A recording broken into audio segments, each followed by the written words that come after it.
ഇൻസ്റ്റഗ്രാമിൽ ഒരു ക്രിയേറ്റർ പറഞ്ഞതുകൊണ്ട് സ്കിൻ കെയർ പ്രൊഡക്റ്റ് വാങ്ങിയിട്ട് പിന്നീട് റിഗ്രറ്റ് ചെയ്തിട്ടുണ്ടോ?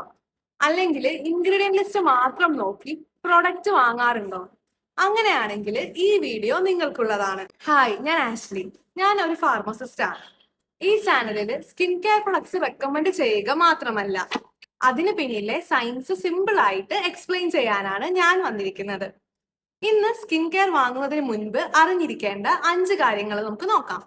ആദ്യത്തെ കാര്യം, സ്കിൻ ടൈപ്പ്. ഡ്രൈ സ്കിൻ ഉള്ള ഒരാൾക്ക് നല്ല പ്രൊഡക്റ്റ് ആയിരിക്കും, പക്ഷെ അതേ പ്രൊഡക്റ്റ് ഓയിലി സ്കിൻ ഉള്ള ഒരാൾക്ക് ചേരണമെന്നില്ല. അതുകൊണ്ട് ആദ്യം അറിഞ്ഞിരിക്കേണ്ട കാര്യം സ്കിൻ ടൈപ്പ് ആണ്. രണ്ടാമത്തെ മിസ്റ്റേക്ക്, വൈറൽ പ്രൊഡക്ട്സ് ബ്ലൈൻഡ്ലി വാങ്ങുന്നതാണ്. വൈറൽ ആയതുകൊണ്ട് എഫക്റ്റീവ് ആവണമെന്ന് അർത്ഥമില്ല. നിങ്ങളുടെ സ്കിന്നിന് പ്രൊഡക്റ്റ് വേണോ വേണ്ടയോ എന്നാണ് നോക്കേണ്ടത്. മൂന്നാമത്തെ കാര്യം, ഇൻഗ്രീഡിയൻസ്. ഇൻഗ്രീഡിയൻസ് വളരെ ഇമ്പോർട്ടന്റ് ആണ്, പക്ഷെ ഇൻഗ്രീഡിയൻസ് മാത്രം നോക്കിയാൽ പോരാ.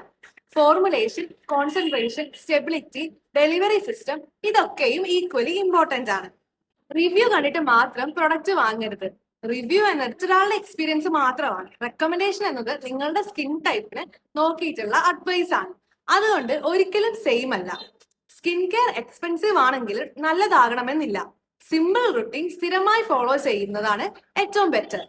അത് എക്സ്പെൻസീവ് റുട്ടീനിലും നല്ലതായിരിക്കും. ഇന്ന് നമ്മൾ പഠിച്ചത് സ്കിൻ ടൈപ്പ് അറിയുക, വൈറൽ പ്രൊഡക്ട്സ് ബ്ലൈൻഡ്ലി വാങ്ങരുത്, ഇൻഗ്രീഡിയൻസ് മാത്രം നോക്കരുത്, എക്സ്പെൻസീവ് ആണെന്ന് വിചാരിച്ച് വിശ്വസിക്കരുത്. സ്കിൻ കെയർ സിമ്പിൾ ആയിരിക്കണം. സ്കിൻ കെയറിൽ സയൻസ് മനസ്സിലാക്കാൻ ആഗ്രഹിക്കുന്ന ആളാണെങ്കിൽ ഈ ചാനൽ സബ്സ്ക്രൈബ് ചെയ്യൂ. എല്ലാ ആഴ്ചയും ഇതുപോലെയുള്ള വീഡിയോസ് ഞാൻ അപ്ലോഡ് ചെയ്യുന്നതായിരിക്കും. അടുത്ത വീഡിയോയിൽ നമുക്ക് വീണ്ടും കാണാം.